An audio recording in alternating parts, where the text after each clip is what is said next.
Hello बच्चों, welcome back. आज के लेक्चर में हम लोग कोऑर्डिनेशन कंपाउंड्स चैप्टर का एनसीईआरटी के इंडेक्स क्वेश्चंस डिस्कस करने वाले हैं। Let's start with question number 5.1। यहाँ पर आपको नेम्स दिए हुए हैं डिफरेंट कोऑर्डिनेशन कंपाउंड्स के, इनके फॉर्मूलाज आपको लिखने हैं। तो नॉमेनक्लेचर का फर्स्ट क्वेश्चन है। तो रूल्स मैंने आपको डिटेल में लेक्चर में पढ़ाए हैं। अगर आपको ये नहीं आते तो प्लेलिस्ट पे जाके, कोऑर्डिनेशन कंपाउंड्स की प्लेलिस्ट पे जाके आप वहां से रूल समझ सकते हो। ठीक है, बहुत इजी है ये सब चीजें। फर्स्ट है आपका tetra ammine di aqua cobalt 3 chloride. ठीक है, तो यहाँ पर क्लोराइड लास्ट में है, इसका मतलब ये सारी जो चीजें हैं ये एक कोऑर्डिनेशन स्फीयर में आएगी। तो यहाँ पर क्या है, tetra amine die aqua cobalt. तो यहाँ पर कोबाल्ट है, तो फर्स्ट ऑफ ऑल आप क्या लिखोगे, यहाँ पर कोबाल्ट लिखोगे। उसके बाद कौन सा लाइगेंड है, टेट्रा अमाइन। अमाइन क्या होता है, NH3 को हम अमाइन कहते हैं। टेट्रा मतलब वो 4 टाइम्स है। एक्वा का मतलब होता है वाटर। वाटर भी कितनी बार है आपके पास, ट्वाइस है। डाई एक्वा मतलब 2, यहां पर इसका नंबर आ जाएगा डाई एक्वा। तो इतने ही लाइगेंड्स है, तो हम इसे क्लोज कर देते हैं। और बाहर क्या है, क्लोराइड, तो यहां पर हम क्लोरीन लिख लेते हैं। ठीक है, इतना तो हो गया। लेकिन अब क्या होता है, कोऑर्डिनेशन, इसका जो ऑक्सीडेशन नंबर है ना, इससे हमें देखना है कि ये क्लोराइड कितने प्रेजेंट है, ऐसे नहीं छोड़ना है इसे। तो यहां पर अगर आप ऑक्सीडेशन नंबर निकालोगे इसका कोबाल्ट का, तो यहां पर वैसे गिवन है कि इसका +3 ऑक्सीडेशन स्टेट है कोबाल्ट का। तो इसके ऊपर चार्ज आपको निकालना है। टोटल कितना हुआ, कोबाल्ट का +3 है, प्लस NH3 न्यूट्रल लाइगेंड्स होते हैं, तो इसका 0 आ गया। जो वाटर है वो भी एक न्यूट्रल लाइगेंड है, उसके ऊपर अपना कोई चार्ज नहीं होता, तो इसका भी चार्ज 0 आ गया, इज इक्वल टू +3। मतलब ये जो पूरा आपका कोऑर्डिनेशन स्फीयर है, इसका ओवरऑल चार्ज, जो इसके अंदर चीजें हैं उनका जब हमने सम अप किया चार्जेस को, तो ये आया +3। तो इसका मतलब पूरे स्फीयर के ऊपर +3 है। तो ये +3 है, और यहाँ पर Cl है। Cl क्या होता है, Cl नेगेटिव होता है, -1 इसके ऊपर चार्ज होता है। तो क्या होना चाहिए, टोटल पॉजिटिव और negative charge must be equal. इसलिए क्या होगा, अगर यहाँ पर +3 है तो टोटल यहाँ पर भी -3 आना चाहिए। और -3 कब आएगा, जब क्लोराइड थ्राइस हो गए। या फिर सिंपली अगर आपको समझना है, जितना इस स्फीयर के ऊपर, कोऑर्डिनेशन स्फीयर के ऊपर चार्ज है, उतने ही नंबर ऑफ क्लोराइड आयंस होंगे, क्योंकि इस स्फीयर से टोटल +3 चार्ज आ रहा है, और जो बाहर काउंटर आयंस है उससे -1 इसका है इंटू 3, तो ये भी -3 हो गया। ठीक है, तो चार्ज बैलेंस हो गया। ऐसे कर सकते हो, या फिर डायरेक्टली जितना यहां पर है उतने ही नंबर ऑफ यहां पर क्लोराइड लिख लेना। तो क्या हम इसे ऐसे लिख सकते हैं, यहां पर Cl को हम यहां पर थ्राइस लिख लेंगे। ठीक है, तो ये हो गया इसका कंप्लीट, इसका फॉर्मूला। ठीक है, तो ये नहीं भूलना है, जो काउंटर आयंस है उसका आपको इंपॉर्टेंट है, ये सब चीजें देखनी होगी। नेक्स्ट है पोटेशियम। अब यहां पर आप देखो, पोटेशियम के बाद यहां पर गैप है, इसका मतलब पोटेशियम अलग है और ये चीजें अलग है। तो पोटेशियम अगर हम लिखते हैं तो वहां पर हम पहले लिख लेंगे के पोटेशियम। गैप था तो इसका मतलब जो सेकंड है कोऑर्डिनेशन स्फीयर लास्ट में है, मतलब वो नेगेटिव आयन है। तो यहां पर है टेट्रासाइनिडो निकलेट। वैसे भी आपको पता होगा, अगर कोई मेटल नेगेटिव कोऑर्डिनेशन स्फीयर के अंदर आता है तो उसके लास्ट में एंड होता है विद 8। वही चीज यहां पर हो रही है, निकल का हमने लिखा निकलेट, मतलब ये नेगेटिव स्फीयर में आएगा। तो के पॉजिटिव है और ये नेगेटिव स्फीयर इसका पीछे रहेगा। तो निकलेट है मतलब निकल यहां पर है। एंड टेट्रासाइनो, साइनो मतलब साइनाइड कितना है, 4 टाइम्स है। तो ये वाला आपका फॉर्मूला हो जाता है। अब यहीं पर नहीं छोड़ना, आपने ऑक्सीडेशन स्टेट से ये देखना है कि नंबर ऑफ जो कोऑर्डिनेशन स्फीयर के बाहर जो आपके पास चीजें हैं उसका कितना नंबर होगा। तो यहां पर हम निकल की ऑक्सीडेशन स्टेट निकालेंगे। कैसे निकलेगी, X निकल की है यहां पर +2 ऑक्सीडेशन स्टेट ऑलरेडी गिवन है। तो पूरे स्फीयर का हम देखेंगे कि पूरे स्फीयर पे कितना चार्ज है। तो +2 तो निकल की थी। साइनाइड क्या होता है, Cn नेगेटिव होता है, 1 नेगेटिव चार्ज होता है, और 4 टाइम्स है, 4 इंटू -1 हो गया। तो ये कितना हो गया, ये हो गया -4 + 2 इज इक्वल टू -2। तो पूरा जो ये आपका कोऑर्डिनेशन स्फीयर है यहां पर, इसके ऊपर कितना चार्ज है, इसके ऊपर इसका मतलब चार्ज है -2। -2 इसके ऊपर चार्ज है, इसका मतलब यहां पर जो पोटेशियम है वो कितना होगा, यहां पर टोटल -2 चार्ज है, तो इस साइड पे टोटल +2 तो होना चाहिए, और पोटेशियम पे +1 होता है वैसे इसका जो अपना चार्ज होता है। तो ये +1 है, तो यहां पर ये नंबर ट्वाइस होना चाहिए, सो दैट ये +2 हो जाए, या फिर डायरेक्टली इससे आप यहाँ पर ला सकते हो। तो पोटेशियम का जो नंबर है इस फॉर्मूले में वो क्या रहेगा, पोटेशियम का नंबर रहेगा K2। ठीक है, इस तरह से आप ये फॉर्मूला पूरा कर सकते हो। Next is tris ethane 1,2 diamine. तो देखो इथेन 1,2 डायमाइन क्या होता है, EN होता है, ये आपको पता है। ट्रिस का मतलब ये है कि ये थ्राइस इन नंबर है, तो इसका थ्राइस हमने लिख लिया क्रोमियम 3 क्लोराइड। तो कैसे लिखेंगे, वेरी इजी। यहां पर क्या करोगे आप, क्रोमियम लिखोगे क्योंकि ये पॉजिटिव स्फीयर में है, क्लोराइड लास्ट में नेगेटिव वाला रिप्रेजेंट कर रहा है। क्लोराइड लिख लिया, उसके बाद EN है थ्राइस, EN थ्राइस है, क्रोमियम, क्रोमियम लिख लिया। अब इसे क्लोज करेंगे, इसका ऑक्सीडेशन नंबर +3 गिवन है, क्लोराइड बाहर आपको लगाना है। ठीक है, अब इसमें डायरेक्टली देख लो, इसका +3 ऑक्सीडेशन स्टेट है, और जो EN लाइगेंड्स होते हैं वो न्यूट्रल है, उनका अपना कोई चार्ज नहीं होगा। ठीक है, वो कैसे होते हैं, न्यूट्रल लाइगेंड होते हैं। तो यहां पर क्या हो जाएगा कि जो ये +3 है, टोटल ओवरऑल कितना है इस पे है +3 चार्ज, तो यहां पर ये थ्राइस आप लगा दोगे सो दैट -3 आ जाए, +3 और ये -3 टोटल आ जाए। वैसे भी जो यहां पर चार्ज होगा वो इसके फुट में यहां पर जाएगा। Next is amine, amine bromido chlorido nitrito N platinate. तो ये एक पूरा आपके पास एक पूरी एंटिटी आपके पास दी है। तो यहां पर प्लैटिनेट का मतलब क्या है, प्लैटिनम है। 8 से क्या रिप्रेजेंट हो रहा है कि ये नेगेटिव स्फीयर है, चलो वो तो चार्ट से भी पता चल जाएगा। साथ में इसमें क्या है, अमाइन है, तो एक लाइगेंड हम अमाइन लगा देते हैं, ब्रोमीडो है तो Br लगा देते हैं, साथ में क्लोरिडो भी है, और साथ में नाइट्रीटो N। नाइट्रीटो N का क्या मतलब होता है, NO2 है कि नाइट्रोजन से लिंकेज है, इसलिए हम इसे नाइट्रीटो N कह रहे हैं। नाइट्रीटो O होता तो ONO हम इसे लिखते। ठीक है, अब यहां पर प्लैटिनम पे चार्ज दिया है कि +2 ऑक्सीडेशन स्टेट है, इसका +2 ऑक्सीडेशन स्टेट है, तो ओवरऑल इसका भी हमें यहां पर चार्ज निकालना पड़ेगा। तो यहां पर देखो प्लैटिनम का कितना दिया था, प्लैटिनम का चार्ज दिया है आपको +2। जो NH3 है that is a neutral ligand, इसका 0 हो गया, और ब्रोमाइड का क्या होता है, -1 होता है, क्लोराइड का भी -1 हो गया, NO2 का भी चार्ज -1 होता है। तो ये कितना हो गया, ये दोनों कैंसिल हो गए और इसका चार्ज आ गया आपका -1। तो पूरा ये जो कोऑर्डिनेशन स्फीयर है आपका उस पर -1 चार्ज रहेगा। कितना रहेगा, -1 यहां पर रहेगा, तो यहां पर हमने नेगेटिव लगा दिया। नेक्स्ट इज डाइक्लोरोबिस, बिस का मतलब होता है 2, इथेन 1,2 डायमाइन, फिर से ये आ गया प्लैटिनम 4 नाइट्रेट। तो कैसे आप इसे लिखोगे, यहां पर लिखोगे प्लैटिनम, ठीक है, और डाइक्लोरो है मतलब 2 क्लोराइड यहां पर है, इथेन, बिस का मतलब है कि ये जो इथेन डायमाइन है ये ट्वाइस है। ठीक है, ये भी लिख लिया, और कोऑर्डिनेशन स्फीयर यहां पर क्लोज कर दिया। नाइट्रेट का क्या मतलब होता है, NO3, नाइट्रेट होता है NO3। अब ये जो NO3 है वो कितना है, वो कैसे पता चलेगा, जितना यहां पर चार्ज आएगा। देखो प्लेटिनम यहां पर +4 है, +4 एंड क्लोरीन का -2 हो गया, +4 एंड -2 कहां से आया, क्लोराइड से आया, ये वाला तो न्यूट्रल है।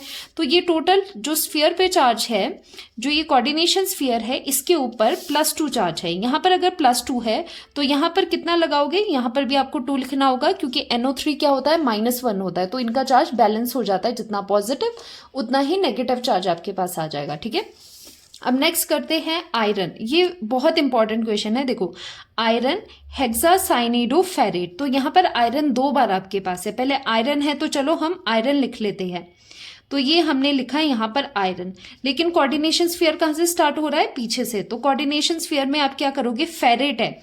देखो 8 करके जैसे आयरन है, तो मैंने जब आपको इसके रूल्स पढ़ाए थे तो क्या होता था कि अगर आपका ये कोऑर्डिनेशन स्फीयर जो है इसकी ये नेगेटिवली चार्ज्ड है, तो इसमें जो मेटल होगा उसको आपने 8 से एंड करना है। ठीक है, जैसे कोबाल्ट 8 हो गया, प्लैटिनेट हो गया, इस तरह से। अब यहां पर आयरन है, आयरन का एक्सेप्शन होता था, आयरन का एक स्पेशल नेम होता था फेरेट। ठीक है, तो फेरेट है दैट मीन्स यहां पर आयरन है। हेक्सासाइनिडो जो साइनाइड है वो 6 टाइम्स है। ठीक है, ये हमने यहां पर क्लोज कर दिया। अब इसमें ध्यान से देखना, इनका ऑक्सीडेशन स्टेट का बहुत इंटरेस्टिंग है। देखो आयरन की ऑक्सीडेशन स्टेट यहां पर आयरन की है +2, ठीक है। आयरन की कितनी है यहाँ पर +2 है, और साथ में साइनाइड कितना है -6 साइनाइड आ गया, तो ये टोटल आपके पास आ गया -4। तो यहाँ पर टोटल चार्ज -4 है, तो आयरन यहाँ पर कितना हो जाएगा 4 हो जाएगा, और आयरन की यहाँ पर +3 ऑक्सीडेशन स्टेट है वो इसके फुट में आ जाएगा और ये थ्राइस हो जाएगा यहाँ पर। तो नेक्स्ट क्वेश्चन में आपको इसका रिवर्स करना है जैसे आपने फर्स्ट क्वेश्चन में किया था। यहाँ पर आपको IUPAC नेम्स लिखने हैं और गिवन है आपको उनके फॉर्मूला से IUPAC नेम तक जाएगी। ओके, सो यहाँ पर सबसे पहले आप क्या लिखते हो, लाइगेंड्स लिखते हो। यहाँ पर एक तरह का ही लाइगेंड है NH3 विच इज अमाइन, और वो भी कितना है 6। तो क्या लिखेंगे इसे हम हेक्सा पहले पूरा लिखना है, फिर अमाइन का क्या स्पेलिंग होता है यहाँ पर एज ए लाइगेंड, जब यहाँ पर है AMMINE हेक्सा अमाइन, और साथ में है आपका कोबाल्ट। इनमें कोई भी गैप नहीं रहेगा लाइगेंड्स और मेटल में, ठीक है। जब हम मेटल लिखते हो उसके बाद उसकी ऑक्सीडेशन स्टेट के लिए हम स्पेस दे देंगे, और बाहर वाला काउंटर आयन क्या है, क्लोराइड है, तो इसे हम थोड़ा सा स्पेस देके लिखेंगे क्लोराइड। अब यहाँ पर आपको ध्यान क्या देना है कि जो इसका 3 नंबर है वो आपको यहाँ पर मेंशन नहीं करना है, ठीक है। यहाँ पर आप ट्राइक्लोराइड इस तरह से नहीं लिखेंगे, जस्ट वहां पर काउंटर आयन का नाम लिखना है, नॉट नंबर, ठीक है। अब यहाँ पर ऑक्सीडेशन स्टेट आपको कोबाल्ट का देखना है, कैसे देखोगे, यहाँ देखो 3 है, यहाँ पर टोटल कितना है, क्लोराइड होता है -1, तो ये है पूरा -3 नेगेटिव चार्ज है, तो स्फीयर के ऊपर कितना होगा +3 होगा, और साथ ही में जो NH3 है वो न्यूट्रल लाइगेंड है, तो कोबाल्ट का ऑक्सीडेशन स्टेट कितना हो गया, डायरेक्टली 3। अगर आपको ये समझ नहीं आ रहा है तो मैं यहाँ पर क्लियरली आपको एक बार बता देती हूँ। देखो जो ये कोऑर्डिनेशन स्फीयर है ना, बाहर Cl3 है, तो यहाँ पर क्लोराइड होता है -1 और ये 3 इन नंबर है, तो टोटल अगर हम नेगेटिव चार्ज देखें वो कितना आ रहा है, वो -3 आपके पास आ रहा है। तो यहाँ पर टोटल -3 चार्ज है, तो इस पूरी एंटिटी पे जो ये पॉजिटिव कोऑर्डिनेशन स्फीयर है इसके ऊपर टोटल होगा +3। अब इसके अंदर कोबाल्ट है, उसकी मान लो ऑक्सीडेशन स्टेट X, ठीक है, +6 टाइम्स ऑफ अमाइन है, वो न्यूट्रल होते हैं, उनमें कोई भी चार्ज नहीं होता, तो 0 वहां पर आ जाएगा, ठीक है। तो 0 यहां पर आ गया, इक्वेट करेंगे +3 से, क्योंकि टोटल पूरे स्फीयर पे चार्ज कितना है +3, तो यहां पर ये आ जाता है X इज इक्वल टू +3। तो ये ऑक्सीडेशन स्टेट हो गया कोबाल्ट का 3, ठीक है। रोमन न्यूमरल्स में ही हमें ये चीजें यहां पर लिखनी है। तो यहां पर नेक्स्ट में आता है, पहले लाइगेंड्स देखेंगे। अगर डिफरेंट लाइगेंड्स है तो आपको क्या करना होता है, अल्फाबेटिक ऑर्डर यहां पर आप चूज करते हो। यहां पर 2 है, क्लोरिडो है और अमाइन है, तो C और A में से कौन सा पहले आता है, A पहले आता है। इसका आपने ये नहीं देखना कि ये पेंटा है, सिर्फ नेम देखना है, ये नहीं देखना कि कितने नंबर है, उसके अकॉर्डिंग इसका अल्फाबेटिक ऑर्डर नहीं डिसाइड करना है, जस्ट नेम से करना है। एक स्टार्ट होता है A से, दूसरा C से, ऑब्वियसली ये वाला पहले आएगा, तो अमाइन पहले लिखेंगे। तो अमाइन कितने नंबर में है, 5 है, तो हम इसे क्या लिखते हैं, पेंटा अमाइन।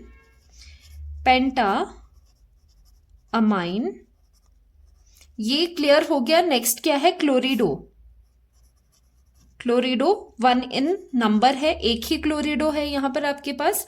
साथ में है मेटल कोबाल्ट लिख लिया। उसके बाद ऑक्सीडेशन स्टेट के लिए हम यहां पर जगह छोड़ देंगे। लास्ट में काउंटर आयंस कितने, कौन सा है, क्लोराइड है, तो स्पेस देके क्लोराइड हम यहां पर लिख लेंगे।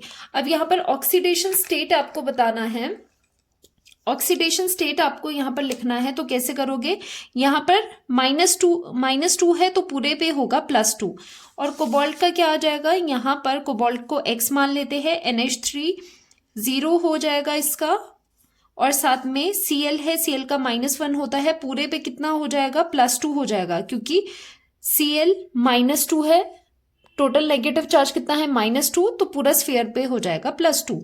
तो ये दूसरी साइड जाके X की वैल्यू आपके पास +3 आ जाएगी। तो यहाँ पर ऑक्सीडेशन स्टेट कितना आया आपका, 3 आया, +3 आया, ठीक है।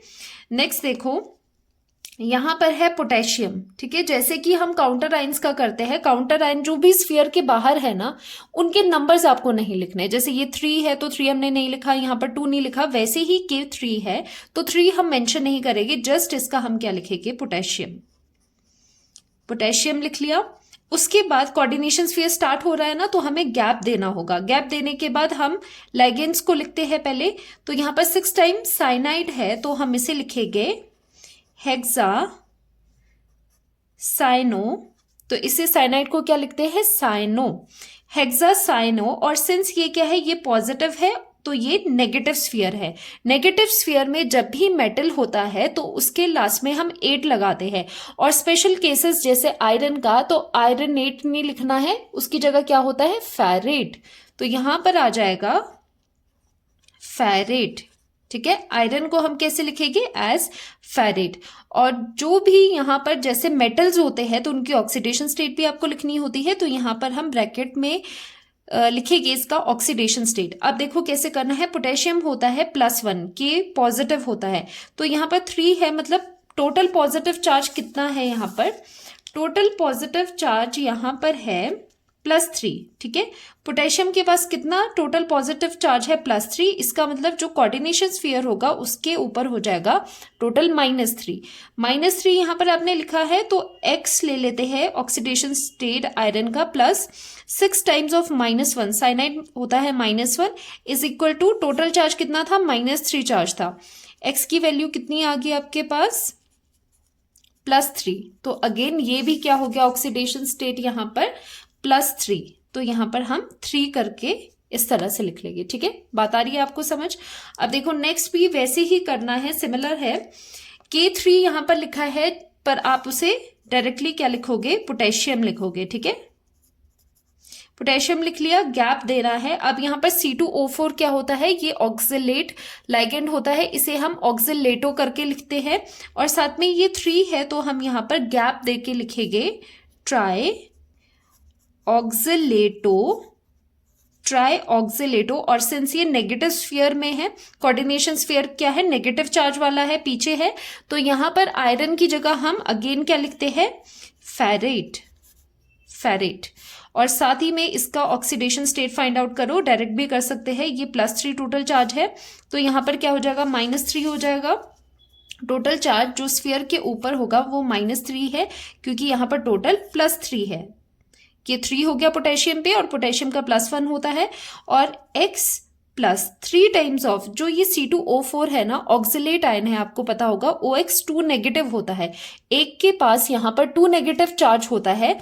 तो यहाँ पर कितने नंबर से 3 है, तो यहाँ पर थ्राइस इंटू -2 आप करोगे तो इसकी वैल्यू कितनी आ गई, ये 6 हो गया। दूसरी साइड जाके +3, यहाँ पर भी ऑक्सीडेशन स्टेट कितना निकल रहा है आपका, 3 निकल रहा है। ठीक है, वेरी इजी। नेक्स्ट में क्या करोगे, अगेन यहां पर पोटेशियम है, पोटेशियम, साथ में यहां पर क्लोराइड कितना है, 4 टाइम्स है, तो हम लिखते हैं टेट्रा क्लोरिडो। क्लोराइड को क्लोरिडो करके लिखते हैं जब ये लाइगेंड की तरह है। क्लोरिडो आ गया यहां पर आपके पास।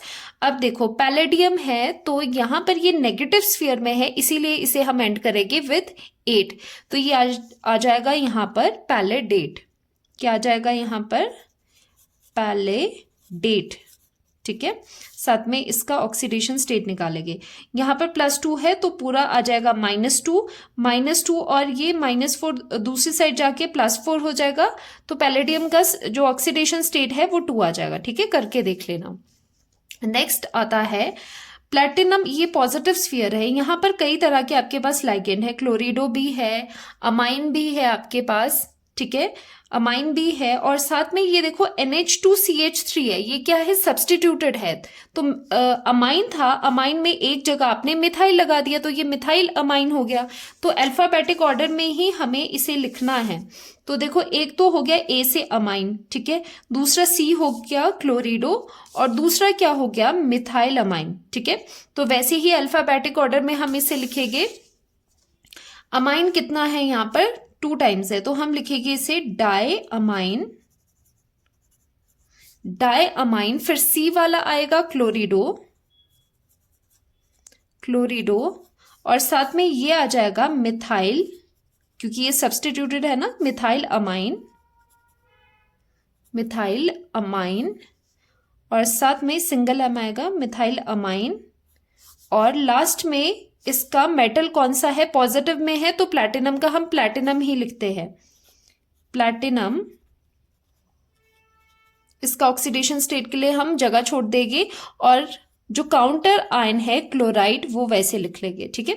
अब इसका ऑक्सीडेशन स्टेट कैसे निकालोगे, यहां पर -1 है तो पूरे स्फीयर के ऊपर +1 चार्ज है, +1 चार्ज है तो ये भी न्यूट्रल है, ये भी न्यूट्रल है, क्लोराइड -1 कैरी करता है और टोटल आपके पास इसके ऊपर +1 है तो -1 दूसरी साइड जाके हो जाएगा +1, तो ये दोनों हो जाएंगे +2।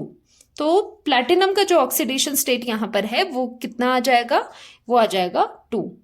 नेक्स्ट क्वेश्चन है, indicate the types of isomerism exhibited by the following complexes and draw the structures of these isomers. तो यहाँ पर आइसोमेरिज्म का क्वेश्चन है। फर्स्ट आपके पास कॉम्प्लेक्स ये गिवन है, तो इस क्वेश्चन में सभी तरह के आइसोमेरिज्म का आपको ध्यान रखना है। आपने लिंकेज वाले में जैसे स्ट्रक्चरल आइसोमेरिज्म है उसका ध्यान रखना है, ज्योमेट्रिकल, ऑप्टिकल, ये सारे आइसोमेरिज्म देखने हैं क्या ये एग्जिबिट करेंगे या नहीं करेंगे, ठीक है। अब देखो यहाँ पर दो तरह के लाइगेंड्स है, ये है वाटर और दूसरा है ऑक्जेलेट। ऑक्जेलेट क्या होता है, बाइडेंटेट लाइगेंड है, उसके 2 डोनर साइड्स होती है, ऑक्सीजन ही होता है, ठीक है। तो यहाँ पर आप क्या करोगे, पोटेशियम K पॉजिटिव हो गया और इस पे नेगेटिव आ गया, हम इसी का ही स्ट्रक्चर यहाँ पर बनाएंगे, ठीक है। बीच में आ रहा है यहाँ पर आपके पास क्रोमियम। अब क्या होता है, ज्योमेट्री बनाने से पहले हम कोऑर्डिनेशन नंबर देखते हैं। देखो ये कोऑर्डिनेशन नंबर के लिए कैसे करना है, ये यूनिडेंटेड लाइगेंड है, एक से कनेक्टिविटी है तो इसका नंबर कितना हो गया 2 प्लस, यहाँ पर हो गया 2 प्लस, और ये क्या है C2O4 बाइडेंटेड लाइगेंड है, डेंटिसिटी इसकी 2 है, 2 × 2, तो ये कितना हो गया, ये 4 + 2 6 हो गया। तो कोऑर्डिनेशन नंबर 6 है, मतलब ऑक्टाहेड्रल अरेंजमेंट आपको बनानी है, ठीक है। पहले आपको पता तो होना चाहिए कि क्या अरेंजमेंट, कैसी ज्योमेट्री में हम इसे लगाए। अब ये ज्योमेट्री आपके पास आ गई है। अब इसमें आप देखोगे कि अगर ये 2 डिफरेंट लाइगेंड है, क्या हम इसे सिस ट्रांस आइसोमर बना सकते हैं, बिल्कुल बना सकते हैं। यहाँ पर water and water cis position में आप लगा दो, ठीक है, और बाकी की पोजीशन में आप इस तरह से ऑक्सिलेट लगा दो, क्योंकि ये जो ऑक्सिलेट है OX है 2 नेगेटिव, वो क्या होता है COO negative and COO negative, and donor sides यहाँ पर क्या होती है, ऑक्सीजन होती है।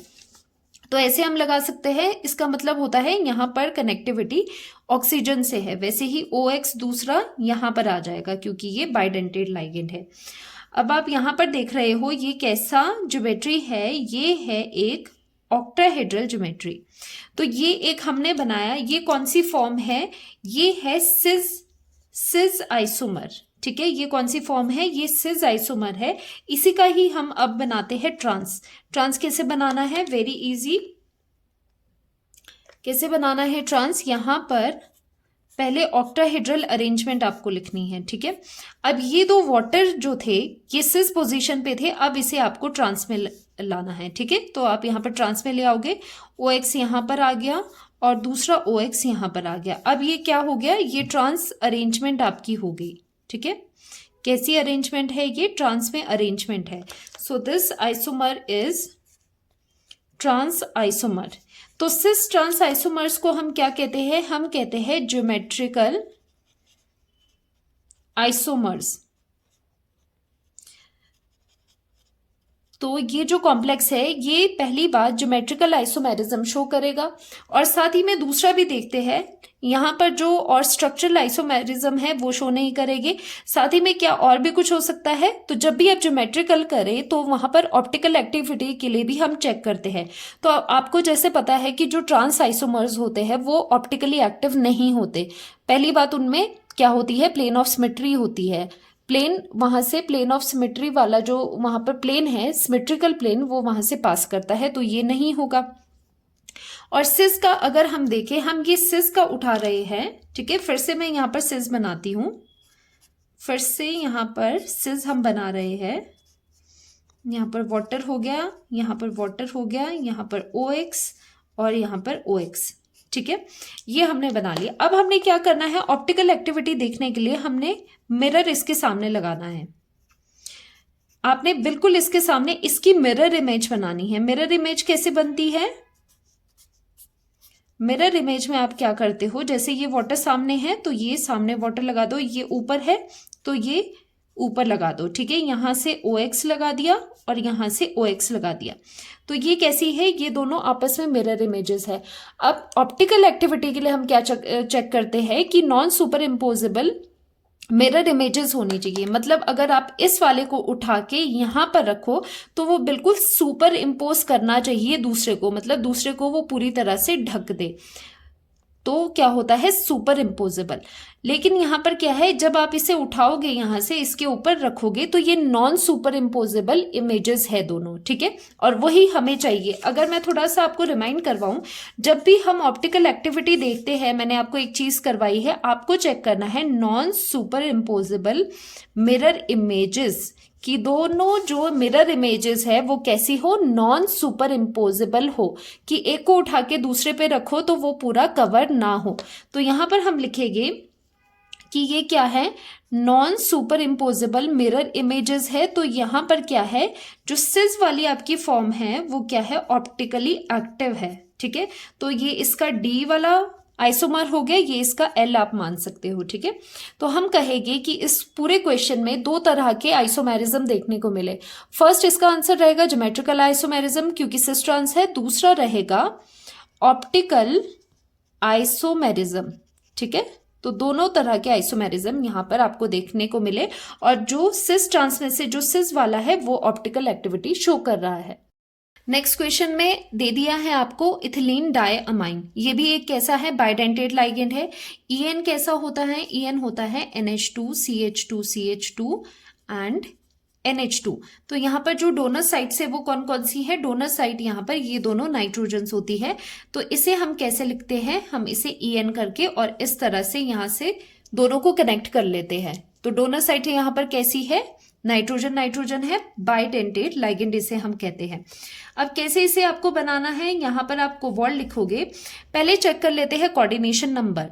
तो डेंटिसिटीज की 2 है और थ्राइस ये नंबर में है, 2 3 6, मतलब कोऑर्डिनेशन नंबर 6 है। तो ज्योमेट्री कौन सी बनाओगे, पहले ऑक्टाहेड्रल ज्योमेट्री इस तरह से बनाओगे, ठीक है। अब EN लगाना है, EN कैसे लगाओगे, एक EN आप यहां पर लगा दो, दूसरा EN यहां पर 2 पोजीशंस ऑक्यूपाई कर दी, थर्ड EN ने यहां पर ऑक्यूपाई कर दी पोजीशंस।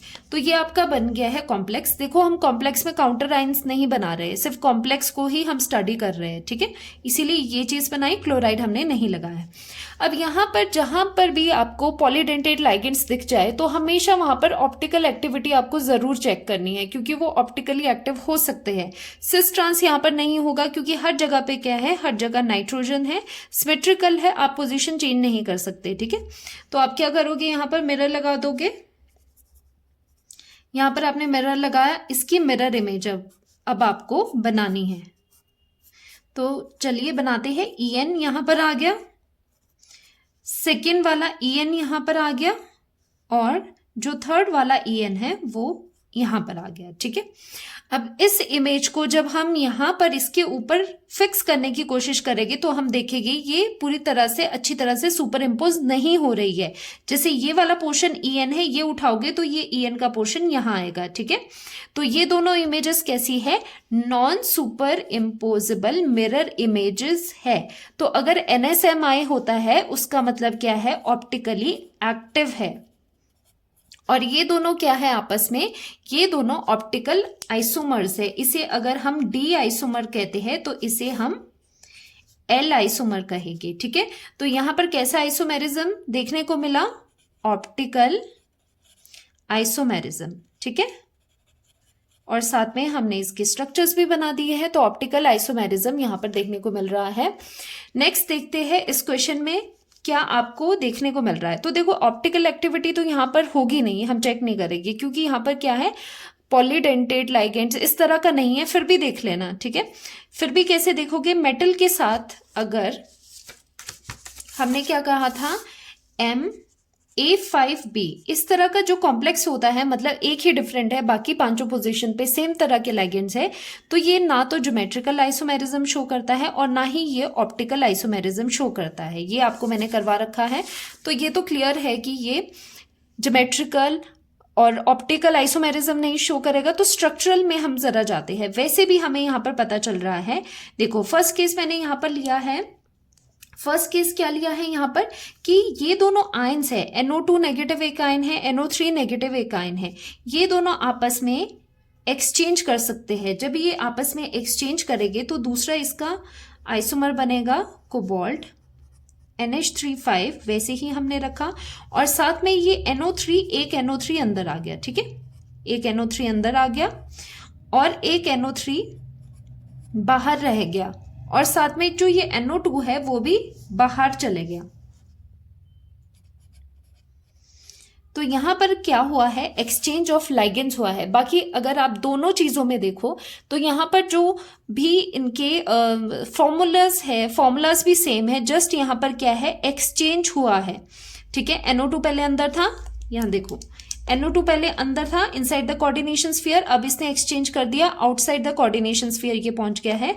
तो इन्हें हम क्या कहेंगे, ये दोनों कैसे हैं, आयनाइजेशन आइसोमर्स है, ठीक है।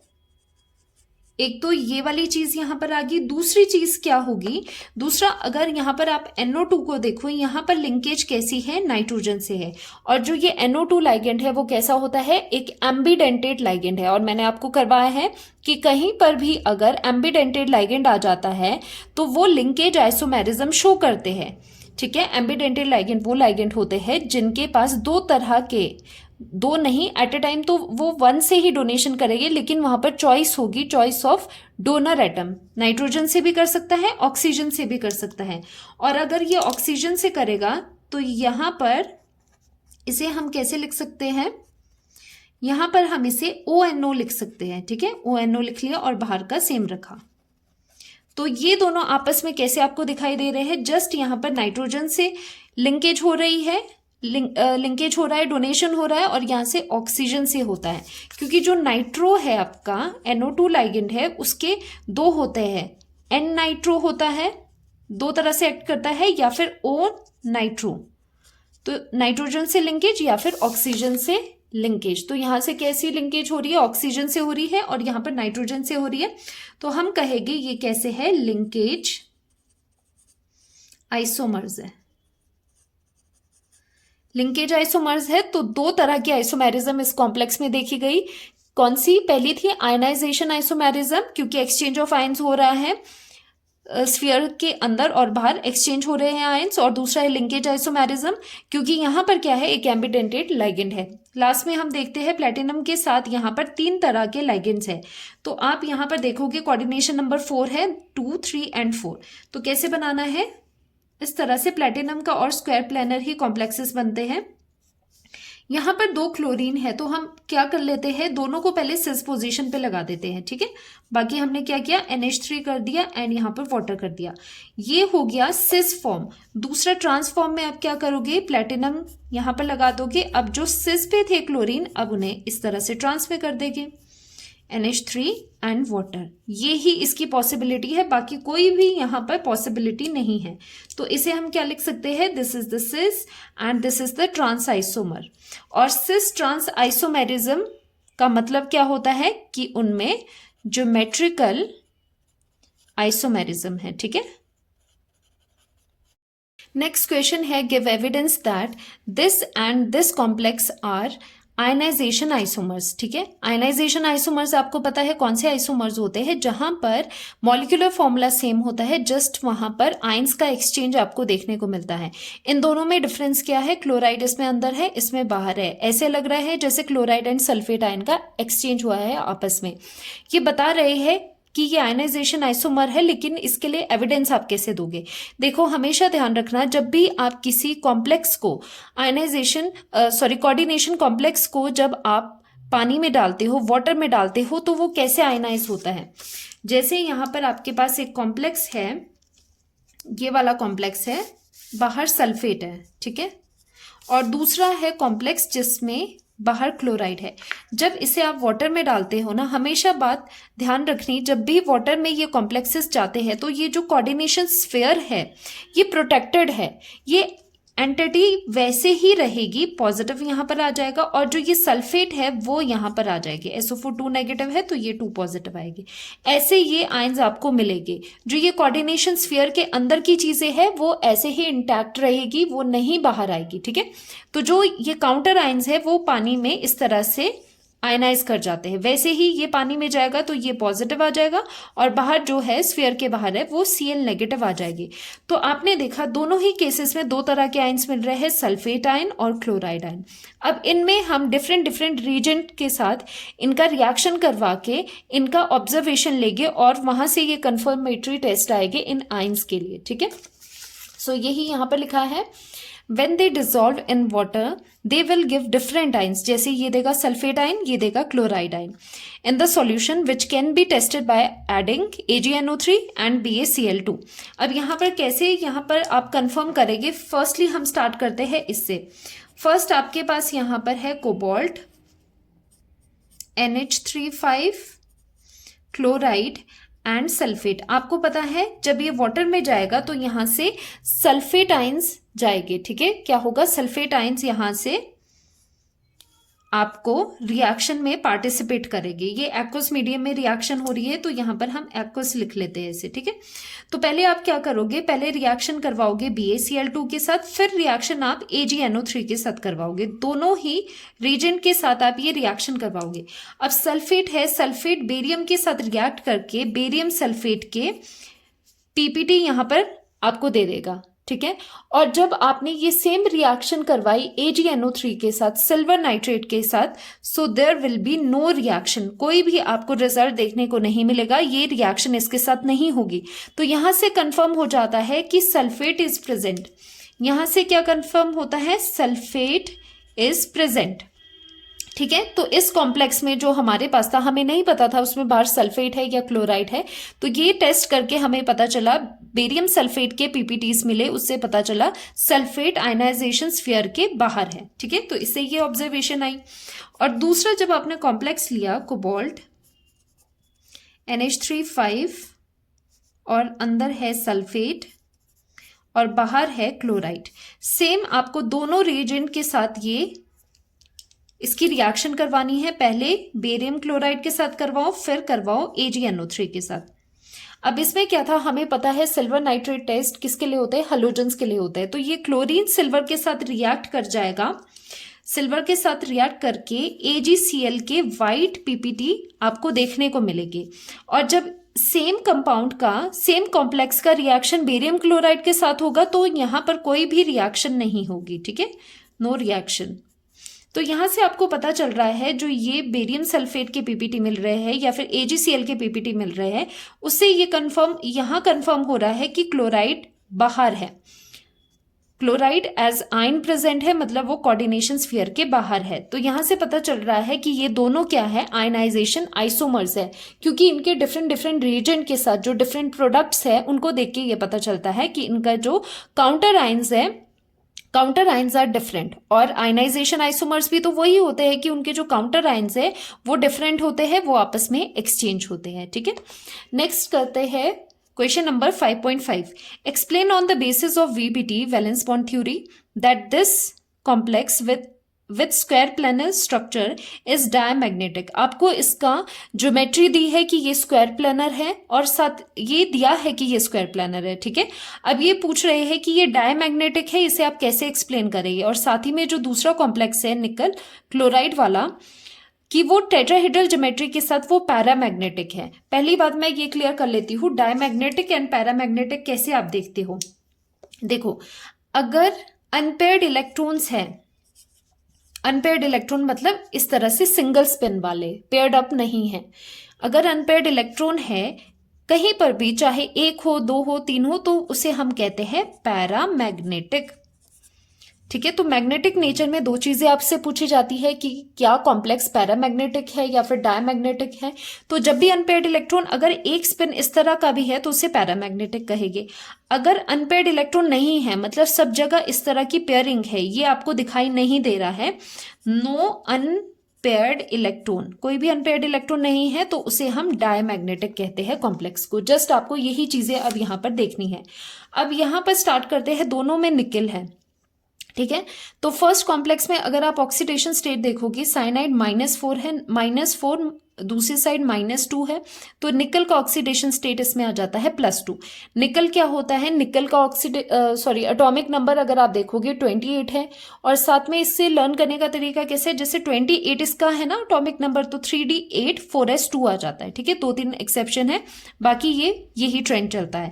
तो यहाँ पर +2 है, मतलब 2 इलेक्ट्रॉन्स आपको निकालने हैं, 2 इलेक्ट्रॉन्स यहाँ से बाहर हो गए हैं, तो 3d8 यहाँ पर कॉन्फ़िगरेशन आपके पास बचती है। अब अगर आप इसकी फिलिंग करते हो 3d8 तो कैसे होगा, जैसे नॉर्मल हम फिलिंग करते हैं हुंड्स रूल के अकॉर्डिंग। यहाँ पर इलेक्ट्रॉन्स कैसे आते हैं, 1 2 3 4 5, फिर पेयरिंग होती है 5 6 7 एंड 8। ठीक है, इस तरह से 8 इलेक्ट्रॉन्स यहाँ पर हमारे पास आ गए। बाकी जो 4s एंड 4p है वो कैसे रहे, वो एम्प्टी रहे। ठीक है, ये है निकल 2 पॉजिटिव की कहानी। अब यहाँ पर 2 तरह के लाइगेंड है, 2 तरह के कॉम्प्लेक्सेस है, एक में साइनाइड है, एक में क्लोराइड है। जब हम स्पेक्ट्रोकेमिकल सीरीज पढ़ते हैं उसमें आपको ध्यान होगा, जो साइनाइड है वो बहुत ही स्ट्रॉन्ग फील्ड लाइगेंड है, मतलब उसका जो डेल्टा होता है, स्प्लिटिंग होती है, उसकी वजह से वो बहुत ज्यादा होती है। ठीक है, तो ये स्ट्रॉन्ग फील्ड लाइगेंड है, और जो स्ट्रॉन्ग फील्ड लाइगेंड होते हैं वो इलेक्ट्रॉन की पेयरिंग करवाते हैं, ये आपको पता होगा। और क्लोराइड, दूसरे कॉम्प्लेक्स में क्लोराइड है, वो कैसा है, वो एक वीक फील्ड लाइगेंड है। ठीक है, उसकी स्ट्रेंथ इतनी नहीं है, तो वो पेयरिंग नहीं करवा पाएगा। सीधी सी बात है, ये ध्यान रखो, जो स्ट्रॉन्ग लाइगेंड्स होते हैं ना वो स्ट्रॉन्ग है, इसीलिए वो पेयरिंग के लिए पुश करवा पाते हैं इलेक्ट्रॉन को। ठीक है, इलेक्ट्रॉन का पेयर करवा पाते हैं, और जो वीक लाइगेंड्स होते हैं वो पेयरिंग नहीं करवा पाएंगे। अब यहाँ पर साइनाइड है तो यहाँ पर पेयरिंग होगी, Ni2 पॉजिटिव की कॉन्फ़िगरेशन मैंने आपको बताई थी पहले। अब यहाँ पर क्या है, ये स्ट्रॉन्ग फील्ड है, तो आपके पास वैसे क्या था कि यहाँ पर Ni2 पॉजिटिव का जब आपने देखा तो यहाँ पर लास्ट में 2 इलेक्ट्रॉन्स क्या थे, कम थे। तो मैं क्या करती हूँ, आपको पहले Cl4 का बताती हूँ, फिर आप कंपेयर करना कि पेयरिंग कैसे हो रही है। यहाँ पर देखो, यहाँ पर Ni2 पॉजिटिव होगा, Ni+2 होगा, क्यों, क्योंकि यहाँ पर -4 है, -2, ये +2 ऑक्सीडेशन स्टेट यहाँ पर आ गई। अब वैसे ही निकल 2 पॉजिटिव कितना होता है, 3d8 होता है, जैसे पहले भी अभी करवाया। तो 3d8 को आपने यहाँ पर करवाना है, और कोई भी पेयरिंग नहीं करवानी है, सिंपली इसको फिल करना है। कैसे करोगे, 1 2 3 4 5 6 7 एंड 8, जैसे पहले भी किया है। ठीक है, ये चीज हो गई। और अब आपने क्या करना है, साइनाइड के साथ करवाना है। अब साइनाइड क्या करवाएगा, यहाँ पर भी जो ऑक्सीडेशन स्टेट है निकल की वो कितनी है, +2 है। ठीक है, -4 और ये -2 कितना हो गया, दूसरी साइड जाके +2 हो गया, +2 इसकी ऑक्सीडेशन स्टेट है। तो इसका कॉन्फ़िगरेशन भी अगर आप यहाँ पर देखोगे तो ये 3d8 है, तो d8 को अपने फिल करना है, लेकिन अब यहाँ पर पेयरिंग करनी है। अब पेयरिंग कैसे करना है, अगर d8 देखो, जब भी आपको पेयरिंग करवानी हो ना तो पहले नॉन पेयरिंग वाले पे जाना पड़ेगा। नॉन पेयरिंग पे अगर d8 इलेक्ट्रॉन्स होते तो इतना होता। अब यहाँ से क्या होगा, सिंस ये साइनाइड है तो एक इलेक्ट्रॉन यहाँ से पीछे पेयर अप हो जाएगा, तो यहाँ पर कैसे होगा, यहाँ पर आपको इस तरह से कॉन्फ़िगरेशन देखने को मिलेगी। तो यहाँ पर क्या है, सारे फुली फिल्ड है, इसी वजह से ये क्या हो जाएगा, यहाँ पर पहली बात इसका कॉन्फ़िगरेशन, इसकी वजह से जो इनका हाइब्रिडाइजेशन है वो क्या है, डी, यहाँ पर देखो डी यूज हो रहा है, DsP2। ठीक है, तो यहाँ पर क्या हो रहा है, इसका DsP2 हाइब्रिडाइजेशन है, तो इसका मतलब ये क्या है, स्क्वायर प्लेनर है, वो तो गिवन ही था, ये स्क्वायर प्लेनर है। और साथ ही में आप देख रहे होंगे कि यहाँ पर no unpaired electron is present, कोई भी अनपेयर्ड इलेक्ट्रॉन नहीं है। इस वजह से ये जो कॉम्प्लेक्स है वो कैसा है, ये कॉम्प्लेक्स डायमैग्नेटिक है। ठीक है, अभी आपको मैंने बताया कि कहीं पर भी अगर अनपेयर्ड इलेक्ट्रॉन नहीं है तो वो डायमैग्नेटिक होगा। तो यहाँ पर देखो सभी पेयर्ड अप है, कोई भी अनपेयर्ड इलेक्ट्रॉन नहीं दिख रहा, तो ये कॉम्प्लेक्स डायमैग्नेटिक है।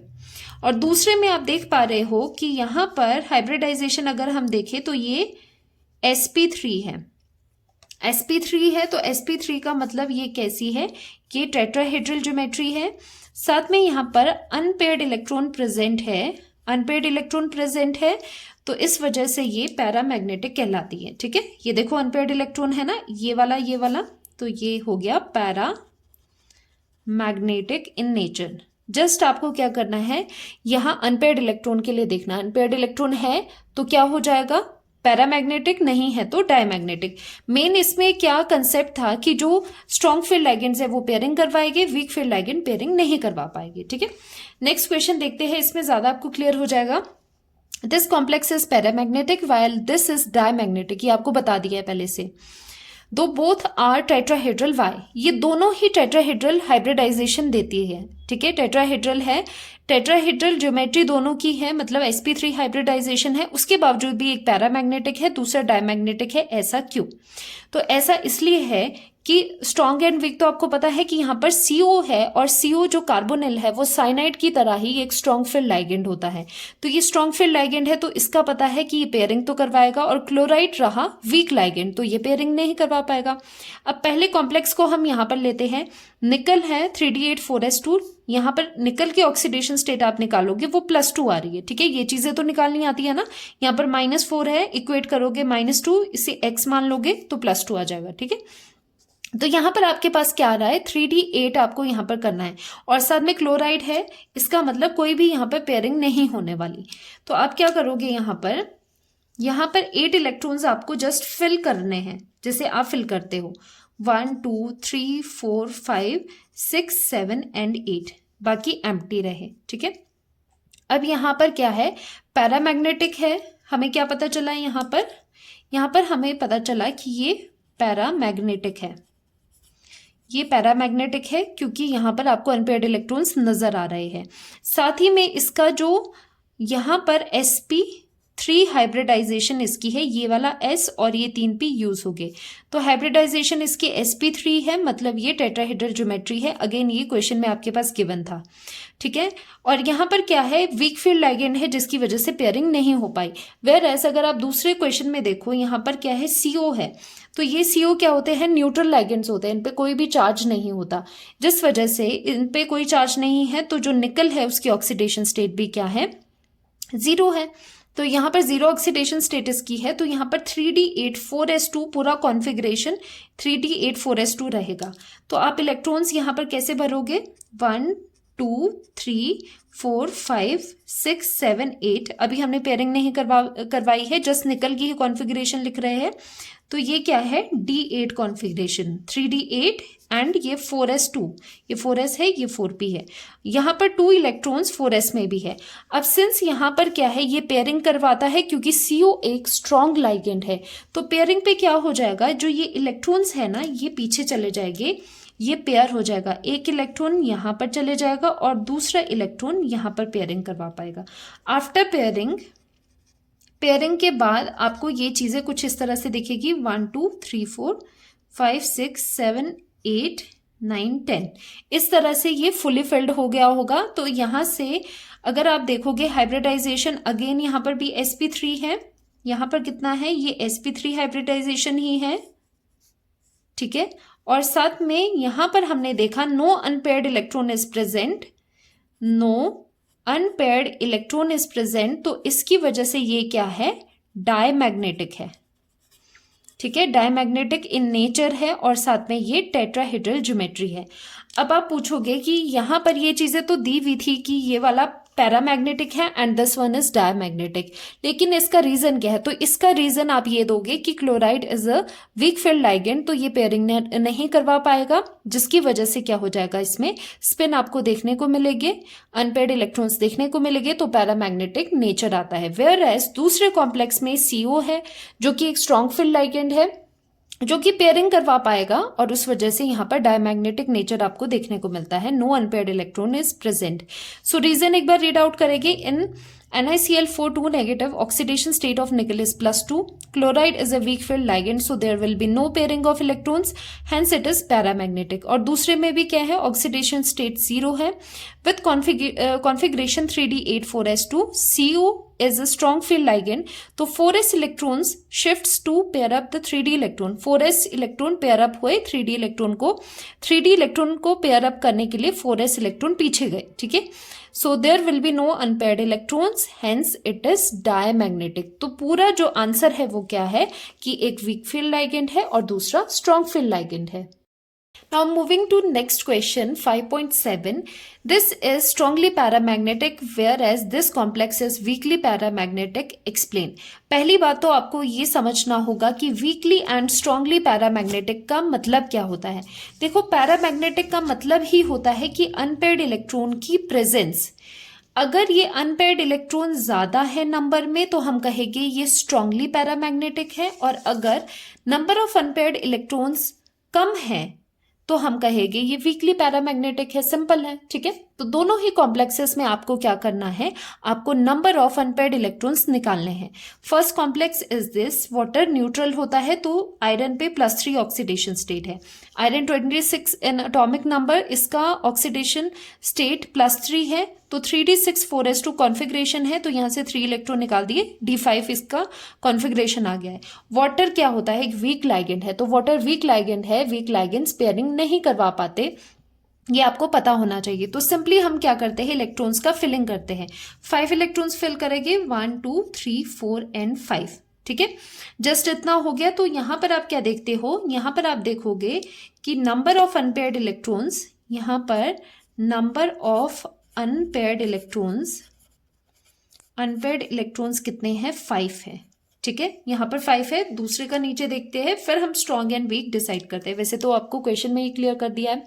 नेक्स्ट जो कॉम्प्लेक्स है आपके पास, उसमें आप देखो यहाँ पर आयरन पे, आयरन का ऑक्सीडेशन स्टेट कैसे निकालोगे, वैसे ये सब चीजें अब आ जानी चाहिए आपको। देखो यहाँ पर x होगा -6, क्योंकि साइनाइड -1 होता है, 6 टाइम्स है, तो यहाँ पर क्या आ जाएगा, -6 आएगा, और टोटल बाहर -3 है, तो ये -3x equal to +3। Oxidation state is +3, ठीक है, +3 है, तो अगेन क्या हो जाएगा, +3 का मतलब है 3d5 कॉन्फ़िगरेशन।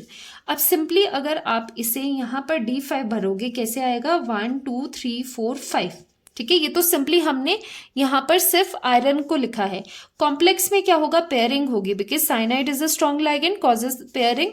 तो पेयरिंग कैसे होगी, जितना पॉसिबल हो सके ये पेयरिंग करवा पाएगा। कैसे, ये वाला सबसे पहले जाएगा और पीछे वाला इलेक्ट्रॉन यहाँ पर जाएगा। पेयरिंग जब भी करवानी है लास्ट से आपने फर्स्ट में जाना है, ठीक है, लास्ट से स्टार्ट करना है और उसे फर्स्ट में जहां पर भी स्पेस है आपको वहां पर फिलिंग पहले करनी है। तो यहाँ पर क्या होगा, यहाँ पर 1 इलेक्ट्रॉन था, एक पेयर अप हो गया, ये इस तरह से, यहाँ पर भी पेयरिंग होगी, और यहाँ पर ये सिंगल बच गए, ये दोनों तो आगे शिफ्ट हो गए। तो यहाँ पर आप देखोगे कि नंबर ऑफ अनपेयर्ड इलेक्ट्रॉन कितने हैं, यहाँ पर नंबर ऑफ अनपेयर्ड इलेक्ट्रॉन्स कितने हैं, सिर्फ और सिर्फ यहाँ पर 1 है। अनपेयर्ड इलेक्ट्रॉन सिर्फ 1 है, तो हम कह सकते हैं कि यहाँ पर अनपेयर्ड इलेक्ट्रॉन 1 है, तो ये क्या है, वीकली पैरामैग्नेटिक है, ठीक है, ये वीकली पैरामैग्नेटिक है। और यहाँ पर नंबर ऑफ अनपेयर्ड इलेक्ट्रॉन ज्यादा है, तो ये क्या है, स्ट्रांगली पैरामैग्नेटिक है, मैग्नेटिक, ओके। तो ये बात समझ आ गई, स्ट्रांगली वीकली पैरामैग्नेटिक कैसे देखना है, नंबर ऑफ अनपेयर्ड इलेक्ट्रॉन से आपको ये चीजें देखनी है। Moving to next question, question number 5.8, explain this complex is inner orbital complex whereas this is an outer orbital complex. तो इजी है, सभी चीजें देखो वीबीटी से हम एक्सप्लेन करेंगे। अब ये जो चीजें हैं इनर आउटर कॉम्प्लेक्सेस वाला, तो ये हम वीबीटी से ही करते हैं, और वैसे भी जब तक पूछा ना गया हो हम सीएफटी पे नहीं जाएंगे। जो मैग्नेटिक बिहेवियर है वो ज्यादातर किससे हम सॉल्व करते हैं, वीबीटी से। वो चीजें सीएफटी में भी होती है, लेकिन जब तक पूछे ना हम वीबीटी से ही करेंगे, ठीक है। और कलर जो है, कलर ऑफ द कॉम्प्लेक्स, वो वाला कंसेप्ट एंटायरली सीएफटी ने दिया था, क्रिस्टल फील्ड थ्योरी ने। अब ये वाला आपके पास कॉम्प्लेक्स है, तो इसमें NH3 न्यूट्रल लाइगेंड है, ऑक्सीडेशन स्टेट +3 है, कोबाल्ट के कॉन्फ़िगरेशन, आउटर कॉन्फ़िगरेशन हम लिखते हैं 3d7 4s2, 3 इलेक्ट्रॉन्स गए तो d6 रह गया। अब यहाँ पर आपको नोट करना है, अगर आपने वीबीटी का मेरा लेक्चर देखा है तो वहां पर मैंने एक एक्सेप्शन आपको करवाया था, अगर आपको याद हो, मैंने वहां पर आपको क्या करवाया था कि जब भी देखो एक चीज समझना आपने, जो ये NH3 लाइगेंड होता है ना, ये क्या होता है, ये एक वीक लाइगेंड है। वीक नहीं कह सकते, मतलब जैसे वाटर है ना, वाटर तो एक वीक लाइगेंड माना जाता है, तो वाटर से थोड़ा सा स्ट्रांग होता है, तो इसे हम ना मॉडरेट, मॉडरेट लाइगेंड कहते हैं, ना इतना ज़्यादा वीक है ना इतना ज़्यादा स्ट्रांग है, तो ऐसे लाइगेंड्स में कन्फ्यूजन हो जाता है। अब जब भी NH3 का होगा तो आप हमेशा ध्यान रखेंगे, ये मैंने आपको लर्न करने के लिए कहा था, जब भी कोबाल्ट+3 कॉम्प्लेक्स बनाता है विद NH3 तो क्या कहा गया था आपको, तो हमेशा आपको ध्यान रखना है कि पेयरिंग विल अकर, कि पेयरिंग होगी ही होगी। अब ऐसा क्यों है, ऐसी बात नहीं है कि NH3 एक स्ट्रॉन्ग लाइगेंड होता है तभी पेयरिंग करवा रहा है, क्योंकि दूसरे केसेस में ये नहीं करवा पाता। तो ये मॉडरेट लाइगेंड है, तो ये डिपेंड करता है इसका परफॉर्मेंस मेटल पे, जो इसके साथ मेटल आयन है उस पर। अब यहाँ पर अगर आप कोबाल्ट-3 पॉजिटिव को देखोगे तो इसकी +3 ऑक्सीडेशन स्टेट है, which is a high oxidation state, तो यहाँ पर +3 चार्ज ज्यादा है, ठीक है। इस वजह से क्या हो जाएगा, इंटरेक्शन ज्यादा होगी और उससे स्प्लिटिंग ज्यादा होगी, तो ये जो डेल्टा है वो ज्यादा होता है, स्प्लिटिंग एनर्जी ज्यादा होती है, तो इस केस में डेल्टा ज्यादा होता है, पेयरिंग एनर्जी कम होती है, तो इस वजह से पेयरिंग हो पाती है। इन शॉर्ट मैंने आपको क्या कहा था, कोबाल्ट-3 पॉजिटिव विद NH3 आपको लर्न करना है, पेयरिंग होगी, बाकी के साथ NH3 पेयरिंग नहीं करवा पाएगा, ठीक है। तो ये इंपॉर्टेंट था, this question is very very important. तो अगर आपको ये ध्यान होता तो ये क्वेश्चन आपके लिए इजी था। तो यहाँ पर हमने वही नोट लिखा है, NH3 is a moderate ligand and when with CO+3 it will do pairing because of high oxidation state, तो इस वजह से पेयरिंग एनर्जी कम होती है, डेल्टा बहुत ही ज्यादा हो जाता है, स्प्लिटिंग एनर्जी ज्यादा होती है एज कंपेयर टू पेयरिंग, तो इलेक्ट्रॉन प्रेफर करेंगे पेयर अप होना, ठीक है। अब कोबाल्ट का यहाँ पर कॉन्फ़िगरेशन, हम जस्ट यहाँ पर कोबाल्ट का कॉन्फ़िगरेशन लिख रहे हैं, ये है D6, ठीक है। तो 3D6 हमने लिखा 1 2 3 4 5 और फिर पेयरिंग होगी 6 यहाँ पर आ गया। अब क्या होगा, यहाँ पर NH3 है तो यहाँ पर पेयरिंग हो रही है, जैसे कि मैंने आपको बताया है कोबाल्ट-3 पॉजिटिव के साथ NH3 पेयरिंग करवाएगा। तो यहाँ से पेयरिंग हमने करवाई, तो ये पेयरिंग कैसे हुई, यहाँ से इलेक्ट्रॉन इधर गया और ये वाला इलेक्ट्रॉन यहाँ गया। पेयरिंग के बाद का सिचुएशन कैसा है, ये तो पहले से पेयर्ड अप था, ये भी पेयर्ड अप हो गया, ये भी पेयर्ड अप हो गया, ठीक है, और ये आपके पास यहाँ पर रह गया। अब यहाँ पर कोऑर्डिनेशन नंबर है आपके पास 6, तो 6 वेकेंट ऑर्बिटल्स आपको चाहिए, 1 2 3 4 5 एंड 6। तो हम कहेंगे ये वाले जो ऑर्बिटल्स हैं यहाँ से यहाँ तक, ये हम अपनी हाइब्रिडाइजेशन में यूज कर रहे हैं, तो ये कितने हैं, D2sp3। अब जब ये हाइब्रिडाइजेशन D2sp3 है, दैट मीन्स यहाँ पर जो आपका कॉम्प्लेक्स है वो हाइब्रिडाइजेशन में यूज कर रहा है अंदर के orbitals, so this is the inner orbital complex, इसलिए हम कहेंगे कि ये इनर ऑर्बिटल कॉम्प्लेक्स बनाता है। देखो इनर एंड आउटर ऑर्बिटल का जो कंसेप्ट है उसका क्या होता है, इनर का मतलब इनर डी यूज कर रहा है, आउटर का मतलब होता है आउटर वाले डी यूज कर रहा है, जस्ट इतनी सी बात है, ठीक है। वेयर एज अगर आप दूसरा देखो तो यहाँ पर निकल की +2 ऑक्सीडेशन स्टेट है, निकल +2 होता है 3D8 आप यहाँ पर करोगे। अब निकल के साथ NH3 पेयरिंग नहीं करवा पाएगा, तो यहाँ पर क्या होगी, नो पेयरिंग, ठीक है। पेयरिंग में NH3 जब आता है, NH3 पेयरिंग सिर्फ कोबाल्ट-3 पॉजिटिव के साथ आपको दिखाना है। अब यहाँ पर D8 है, D8 आप कैसे यहाँ पर लिखोगे, D8 सिंपली आप यहाँ पर लिख लो 1 2 3 4 5 6 7 एंड 8, ठीक है। तो ये D8 है, यहाँ पर पेयरिंग भी नहीं हो रही, तो आपको 6 ऑर्बिटल्स के लिए आगे जाना होगा। तो आगे आप क्या करोगे, 4p के बाद आप 4d पर जाओगे, 2 3 4 1 2 3 4 5, सो दिस इज 4d, ये 4d है। अब हाइब्रिडाइजेशन के लिए आपको 6 ऑर्बिटल्स चाहिए, यहां से एक मिल गया DsP3d2, ठीक है, 2 यहां से हो गए, 3 यहां से हो गया, 1 यहां पर हो गया, तो ये हो गया sp3d2। अब यहां पर आप देखोगे ये जो d ऑर्बिटल्स है ये बाहर वाले यूज हो रहे हैं, तो यहां पर आ रहा है sp3d2, ठीक है। तो ऊपर क्या हुआ था, ऊपर इनर वाले डी यूज हुए थे, यहां पर आउटर वाले डी यूज हो रहे हैं, इसीलिए इसे हम कहेंगे आउटर ऑर्बिटल कॉम्प्लेक्स, ठीक है, आउटर ऑर्बिटल कॉम्प्लेक्स इसीलिए कहेंगे। And no pairing when NH3 with Ni2 positive, NH3 का पेयरिंग किसके साथ होगा, कोबाल्ट-3 पॉजिटिव के साथ होगा, Ni2 पॉजिटिव के साथ यहां पर नहीं होगा। नेक्स्ट क्वेश्चन देखते हैं, next question is 5.9, predict the number of unpaired electrons in the square planar this ion. तो ये पहले से दिया है कि ये स्क्वायर प्लेनर है, वैसे भी जो प्लेटिनम है ना स्क्वायर प्लेनर कॉम्प्लेक्स से ज्यादा बनाता है। अब यहाँ पर आपको पता है साइनाइड है, साइनाइड कैसा है, एक स्ट्रॉन्ग लाइगेंड है। अब यहाँ पर पहले आपको इसका कॉन्फ़िगरेशन पता होना चाहिए। तो देखो यहाँ पर अगर आपको पूरा पीरियोडिक टेबल आपको ध्यान है तो जो निकल होता है, ठीक है, जो निकल है, निकल के नीचे होता है पैलेडियम, उसके नीचे होता है प्लैटिनम। तो इसका अगर आउटर कॉन्फ़िगरेशन आपको याद हो तो 3d एंड 4s, मतलब 3d8 4s2 ऐसे होता है ना। आउटर वाला 28 इसका क्या है, एटॉमिक नंबर है। फिर पैलेडियम आता है, फिर प्लैटिनम, मतलब ये 3d सीरीज है तो इसके नीचे शेल जैसे बढ़ जाती है तो ये 4d वाला होगा और ये 5d वाला होगा। वैसे ही 3 के बाद 4 है, 4 के बाद 5 लिख लो और 5 के बाद यहाँ पर 6 लिख लो, ये है। लेकिन इसका थोड़ा कॉन्फ़िगरेशन डिफरेंट रहता है जो आपको लर्न होना चाहिए। तो क्या होता है, जो प्लैटिनम होता है उसका कॉन्फ़िगरेशन 3d9 एंड 6s1 होता है और पैलेडियम का 4d10 5s0 होता है, ठीक है। तो ये वाला कॉन्फ़िगरेशन हमने यहाँ से आउटर कॉन्फ़िगरेशन उठाना है। तो निकल, पैलेडियम, प्लैटिनम, ये चीजें आपको ध्यान रहनी चाहिए। वैसे क्या होता है विद इन अ ग्रुप, कोई एक ग्रुप है जैसे हम एस ब्लॉक वाले एलिमेंट्स वगैरह देखते हैं तो उनका जो सारे जो ये एलिमेंट्स है एक ग्रुप में, उनका आउटर इलेक्ट्रॉनिक कॉन्फ़िगरेशन जो होता है वो सिमिलर होता है, ठीक है। जैसे ही हलोजन है, हलोजन के जो आउटर कॉन्फ़िगरेशन है वो एक तरह का रहेगा, लेकिन थोड़ा इसमें डिफरेंट हो जाता है। तो यहाँ पर जो प्लैटिनम है, प्लैटिनम का यहाँ पर प्लैटिनम का आउटर कॉन्फ़िगरेशन हम लिख रहे हैं 5d9 एंड 6s1। तो प्लैटिनम का यहाँ पर ऑक्सीडेशन स्टेट कितना है, -4, दूसरी साइड जाके +4, तो ये +2 ऑक्सीडेशन स्टेट में, +2 ऑक्सीडेशन स्टेट में ये हो जाएगा 5d8, ठीक है। तो ये क्या है, 5d8 हो जाएगा। तो यहाँ पर आपको इलेक्ट्रॉन्स को फिल करना है। पहले वैसे ही आप फिल करो, कैसे फिल होगे, 1 2 3 4 5 6 7 एंड 8 इलेक्ट्रॉन्स यहाँ पर आ गए।